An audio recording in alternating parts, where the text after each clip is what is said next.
La soberanía de Dios y la responsabilidad humana. Hechos 17:30 nos dice, pero Dios, habiendo pasado por alto los tiempos de esta ignorancia, ahora manda a todos los hombres en todo lugar que se arrepientan. Y es que cuando hablamos de la soberanía de Dios y la responsabilidad humana, hablamos de un tema un tanto difícil. En el video anterior consideramos la cuestión de la voluntad humana. Hemos visto que la voluntad del hombre natural no es soberana ni tampoco es libre, sino más bien es la sierva de su naturaleza caída y del pecado. No es posible entonces sostener la doctrina bíblica de la depravación humana a menos que uno sostenga también el concepto bíblico de la esclavitud de la voluntad humana. Hasta que sea enseñado por Dios, el hombre natural negará que el pecado haya esclavizado tanto su mente como sus emociones y su voluntad. El hombre caído se jacta de su libre albedrío, cuando en realidad está en servidumbre al pecado y es llevado cautivo a la voluntad de Satanás. Esto lo podemos ver en 2 Timoteo 2:26. Pero si la voluntad del hombre natural no es libre, ¿significa entonces que no es responsable por sus hechos? ¿Acaso Dios no puede inculparle por su orgullo, rebeldía e incredulidad? La Escritura habla continuamente de la corrupción moral y de la ruina espiritual del hombre. También declara que el hombre es incapaz de hacer el bien espiritual, pero esto no significa que las Escrituras nieguen que sea responsable de sus actos o de sus acciones.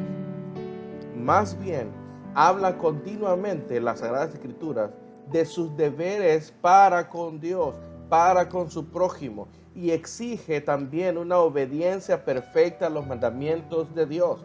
Entonces, el asunto más difícil es definir la relación entre la soberanía de Dios y la responsabilidad del hombre, o responsabilidad humana.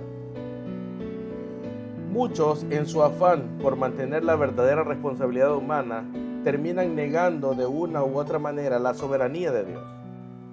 Estas personas dicen que si Dios fuera a ejercer un control directo sobre la voluntad humana, el hombre quedaría reducido a un títere.